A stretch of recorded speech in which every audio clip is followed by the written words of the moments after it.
Chennai super Kings 2026 IPL സീസണിലെ തങ്ങളുടെ ആദ്യ വിജയം സ്വന്തമാക്കി. ചെന്നൈയിലെ എം.എ. ചിദംബരം സ്റ്റേഡിയത്തിൽ നടന്ന നിർണായക മത്സരത്തിൽ ഡൽഹി ക്യാപിറ്റൽസിനെ 23 റൺസിന് തോൽപ്പിച്ചാണ് അവർ ഈ വിജയം നേടിയത്. 2026 ഏപ്രിൽ 11-ന് സഞ്ജു സാംസൺ ഗംഭീര പ്രകടനമാണ് കാഴ്ചവെച്ചത്. വെറും 56 പന്തിൽ പുറത്താകാതെ 115 റൺസ് അടിച്ചുകൂട്ടി. ഇത് അദ്ദേഹത്തിന്റെ 4ാമത്തെ IPL സെഞ്ചുറിയും ചെന്നൈ സൂപ്പർ കിങ്സിനു വേണ്ടിയുള്ള ആദ്യ സെഞ്ചുറിയുമായി മാറി. ജാമി ഓവർട്ടന്റെ അതിഗംഭീരമായ ബൌളിംഗ് പ്രകടനമാണ് ഈ വിജയം ഉറപ്പിച്ചത്. വെറും 18 റൺസ് മാത്രം വഴങ്ങി 4 വിക്കറ്റുകൾ വീഴ്ത്തി അദ്ദേഹം ഡൽഹിയുടെ റൺവേട്ടയ്ക്ക് തടയിട്ടു. 3 തോൽവികൾക്ക് ശേഷം നേടിയ ഈ നിർണായക വിജയം ചെന്നൈ സൂപ്പർ കിങ്സിന് വലിയൊരു വഴിത്തിരിവായി. 2026 IPL പോയിന്റ് പട്ടികയുടെ താഴെത്തട്ടിൽ നിന്ന് അവരെ ഇത് ഉയർത്തുകയും അവരുടെ മുന്നോട്ടുള്ള പ്രയാണത്തിന് പുതിയൊരു ഊർജ്ജം പകരുകയും ചെയ്തു. ടൂർണമെന്റിന്റെ തുടക്കത്തിൽ പോയിന്റ് പട്ടികയിൽ മുന്നിലെത്താൻ ഇരു ടീമുകളും കിണഞ്ഞു പരിശ്രമിക്കുകയായിരുന്നതിനാൽ ഈ മത്സരം വളരെ നിർണായകമായിരുന്നു. 2026 മാർച്ച് 28 മുതൽ മെയ് 31 വരെ ഇന്ത്യയിലുടനീളം 10 ഫ്രാഞ്ചൈസികൾ 74 മത്സരങ്ങളിൽ മാറ്റുരയ്ക്കുന്ന ഈ ടൂർണമെന്റിൽ Delhi Capitals captain Axar Patel toss നേടി ബോളിംഗ് തിരഞ്ഞെടുത്തപ്പോൾ ചെന്നൈ സൂപ്പർ കിങ്സ് ആ തീരുമാനം മുതലാക്കി 2 വിക്കറ്റ് നഷ്ടത്തിൽ 212 റൺസിന്റെ കൂറ്റൻ സ്കോർ പടുത്തുയർത്തി. എം.എസ്. ധോണിക്ക് പകരം വിക്കറ്റ് കീപ്പർ റോളിലെത്തിയ സഞ്ജു സാംസൺ തകർപ്പൻ പവർ ഹിറ്റിംഗിലൂടെ ഇന്നിംഗ്സിന് അടിത്തറ പാകി. വെറും 52 പന്തുകളിൽ സെഞ്ചുറി തികച്ച സഞ്ജു തന്റെ മികച്ച ഫോമും ടൈമിംഗും പുറത്തെടുത്തു.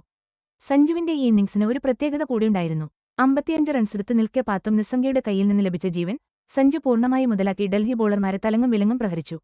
ആയുഷ മാദ്രിയുമായി ചേർന്ന് 113 റൺസിന്റെ നിർണായക കൂട്ടുകെട്ടുണ്ടാക്കി. 36 പന്തിൽ 59 റൺസുമായി മിന്നുന്ന പ്രകടനം കാഴ്ചവെച്ച ആയുഷ് ഡെത്ത് ഓവറുകളിൽ ശിവം ദുബെയ്ക്ക് സ്കോറിംഗ് വേഗത്തിലാക്കാൻ അവസരം നൽകാനായി റിട്ടയർഡ് ഔട്ടായി. ഈ മികച്ച ബാറ്റിംഗ് പ്രകടനം ചെന്നൈക്ക് അവരുടെ കൂറ്റൻ സ്കോർ പ്രതിരോധിക്കാൻ ഒരു ശക്തമായ അടിത്തറ നൽകി.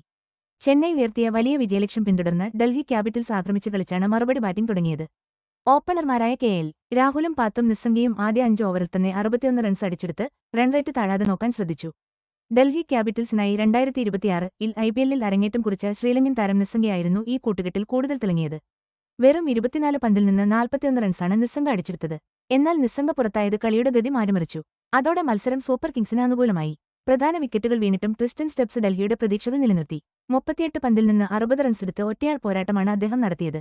പക്ഷേ ചെന്നൈ ബൌളർമാർ കൃത്യമായ ഇടവേളകളിൽ വിക്കറ്റുകൾ വീഴ്ത്തിക്കൊണ്ടിരുന്നത് ഡൽഹിക്ക് വലിയ കൂട്ടുകെട്ടുകൾ ഉണ്ടാക്കുന്നതിന് തടസ്സമായി. ഇതോടെ വിജയലക്ഷ്യം പിന്തുടരാനുള്ള ഡൽഹിയുടെ ശ്രമങ്ങൾ ഫലം കാണാതെ പോവുകയായിരുന്നു. ചെന്നൈ സൂപ്പർ കിങ്സിന്റെ ബൌളിംഗ് നിര ശരിക്കും മികച്ച അച്ചടക്കവും കൃത്യതയും കാണിച്ചു. ഇതിൽ ഏറ്റവും എടുത്തുപറയേണ്ടത് ഇംഗ്ലീഷ് ഫാസ്റ്റ് ബൌളർ ജാമി ഓവർട്ടണിന്റെ പ്രകടനമാണ്. ഓവർട്ടൺ ഒരു തകർപ്പൻ പ്രകടനമാണ് കാഴ്ചവെച്ചത്. വെറും 18 റൺസ് മാത്രം വഴങ്ങി 4 വിക്കറ്റ് ഡൽഹി ക്യാപിറ്റൽസിനെ ഒതുക്കുന്നതിൽ ഇത് നിർണായക പങ്കുവഹിച്ചു. കൃത്യസമയത്ത് നിർണായക വിക്കറ്റുകൾ വീഴ്ത്തിക്കൊണ്ട് ഡൽഹിയുടെ റൺ പിന്തുടരൽ പദ്ധതികളെ അദ്ദേഹം ശരിക്കും താളം തെറ്റിച്ചു. മത്സരത്തിൽ മറ്റു പ്രധാന താരങ്ങളും അണിനിരന്നിരുന്നു. എ.ബി. ഡിവില്ലിയേഴ്സുമായി പലപ്പോഴും താരമുള്ള തീപ്പൊരി ദക്ഷിണാഫ്രിക്കൻ ബാറ്ററായ ഡെവാൾഡ് ബ്രെവിസ് ചെന്നൈ സൂപ്പർ കിങ്സിനു വേണ്ടിയാണ് കളിച്ചത്. അതേസമയം CSKയുടെ ഇതിഹാസ താരവും 2026-ൽ 45 വയസ്സുമുള്ള എം.എസ്. ധോണി ടീമിന്റെ നിർണായക വിക്കറ്റ് കീപ്പർ ഉപദേഷ്ടാവായും തന്റെ സ്ഥാനം തുടർന്നു. കാൽവണ്ണയിലെ പേശുവലി കാരണം IPL 2026-ന്റെ ആദ്യ ആഴ്ചകളിൽ അദ്ദേഹത്തിന് കളിക്കാൻ പറ്റിയില്ലെങ്കിലും ധോണിക്ക് വിശ്രമം വേണ്ടി വന്നപ്പോൾ വിക്കറ്റ് കീപ്പിംഗ് ചുമതലകൾ ശ്രദ്ധേയമായി ഏറ്റെടുത്തത് സഞ്ജു സാംസൺ ആയിരുന്നു. ഡൽഹി ക്യാപിറ്റൽസിനെതിരെ നേടിയ 23 റൺസിന്റെ വിജയം ചെന്നൈ സൂപ്പർ കിങ്സിന് വലിയൊരു നേട്ടമായി. കാരണം തുടർച്ചയായി 3 തോൽവികൾക്ക് ശേഷം 2026 IPL സീസണിൽ അവരുടെ ആദ്യ വിജയമായിരുന്നു ഇത്.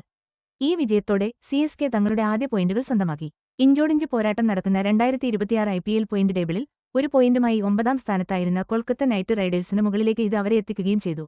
ഈ മത്സരത്തിനു മുൻപ് 4 പോയിന്റുമായി 4ാം സ്ഥാനത്തായിരുന്നു ഡൽഹി ക്യാപിറ്റൽസ്. ഈ തോൽവിയോടെ ഈ ടൂർണമെന്റിൽ ഡൽഹിക്ക് ഇത് തുടർച്ചയായ 2ാം തോൽവിയാണ്. മാർച്ച് 28-ന് ആരംഭിച്ച് മെയ് 31 വരെ നീണ്ടുനിൽക്കുന്ന 2026 IPL സീസണിൽ പ്ലേ ഓഫ് സ്ഥാനങ്ങൾക്കായി പോരാടുന്ന 10 ടീമുകൾ തമ്മിൽ കടുത്ത മത്സരങ്ങളാണ് ഇപ്പോഴും നടക്കുന്നത്. എപ്പോഴും മാറുമറിയുന്ന പോയിന്റ് ടേബിൾ ലീഗിന്റെ പ്രവചിക്കാൻ പറ്റാത്ത അവസ്ഥയാണ് കാണിക്കുന്നത്. തുല്യ പോയിന്റുകളുള്ള ടീമുകൾക്ക് നെറ്റ് റൺ റേറ്റും പരസ്പരം ഏറ്റുമുട്ടിയതിലെ ഫലങ്ങളും നിർണായകമായ ടൈ ബ്രേക്കറുകളാവാം.